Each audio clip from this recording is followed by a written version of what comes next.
अब हम लोग देखने वाले हैं cost of redeemable preference share. तो ये रहा हम लोग के पास cost of redeemable preference share. सबसे पहले हम लोग जानेंगे कि रिडीमेबल प्रेफरेंस शेयर क्या होता है। तो रिडीमेबल प्रेफरेंस शेयर का मतलब जिसका लाइफ एंड होने वाला है, जिसका मैच्योरिटी आने वाला होता है, उसे क्या बोला जाता है, तो कॉस्ट ऑफ उसे बोला जाता है रिडीमेबल प्रेफरेंस शेयर। इसका लाइफ कुछ ना कुछ होगा।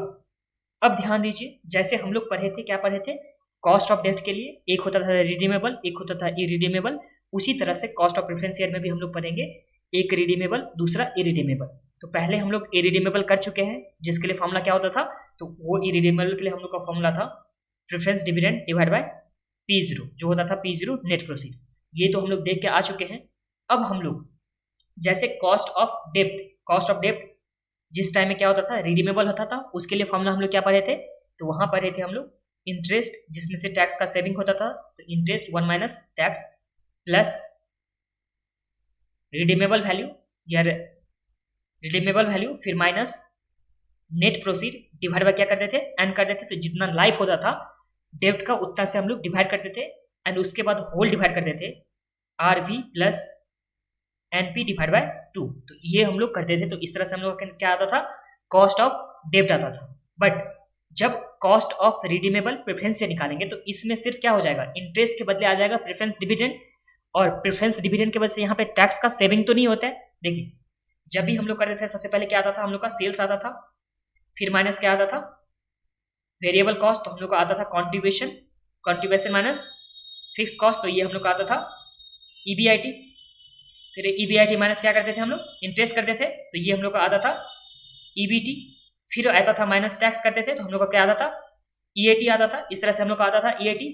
फिर EAT में से हम लोग माइनस करते थे प्रेफरेंस डिविडेंड, तो हम लोग का क्या आता था आफेस, जो इक्विटी शेयर के लिए अवेलेबल होता था पैसा, earning available for equity share holder. तो इस तरह से हम लोग करते जाते थे। बट देखिए, इंटरेस्ट ये जो रहा हम लोग का, इंटरेस्ट यहाँ जो दे रखा हुआ है वो टैक्स से तो पहले दे रखा हुआ था। इंटरेस्ट जो है वो टैक्स से पहले दे रखा हुआ था। इसके वजह से क्या होता था, तो हम लोग का टैक्स का सेविंग होता था। बट प्रेफरेंस डिविडेंड तो टैक्स के बाद आता, तो प्रेफरेंस डिविडेंड के वजह से हम लोग का टैक्स का सेविंग नहीं होता है। तो ये आप लोग याद रखिएगा।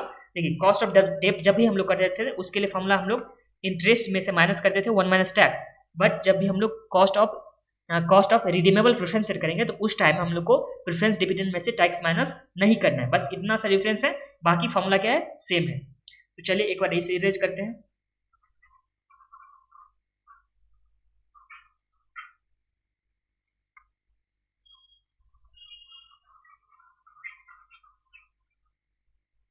तो ये हो गया हम लोग का। अब cost of redeemable preference share के लिए फॉर्मूला क्या आ गया हम लोग को, तो यहाँ पे कॉस्ट ऑफ प्रेफरेंस शेयर के लिए KP हम लोग बोलते हैं कॉस्ट ऑफ प्रेफरेंस शेयर को।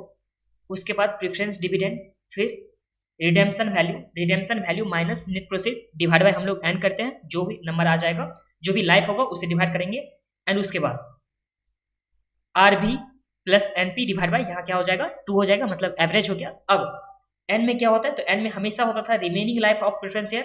तो रिमेनिंग हम लोग देखते थे यहाँ पे रिमेनिंग, जैसे कभी इशू हुआ था, मान के रखे हम लोग इशू यहाँ पे हुआ था, हम लोग का इशू क्या हुआ था, यहाँ पे हुआ था। बट आज के दिन में डेट ये है, तो अगर हम लोग को कॉस्ट ऑफ प्रेफरेंस शेयर यहाँ निकालना होगा तो हम लोग देखेंगे, और यहाँ पे क्या था, मैच्योरिटी है, तो हम लोग यहाँ से यहाँ तक का लाइफ देखने वाले हैं। तो ये समझ में आ गया आप लोग को।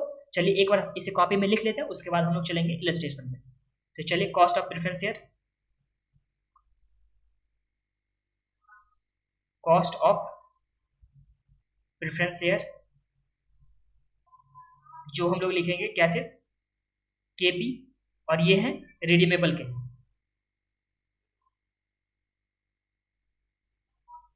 इसके लिए फॉर्मूला क्या आ गया, तो KP इज इक्वल टू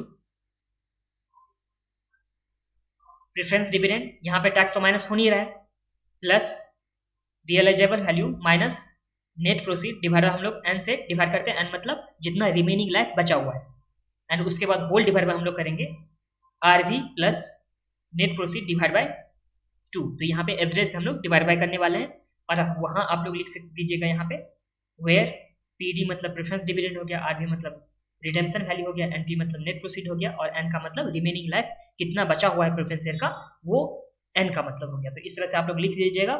और अब हम लोग चलते हैं नेक्स्ट वीडियो में, देखेंगे इसका इलस्ट्रेशन वाला पार्ट।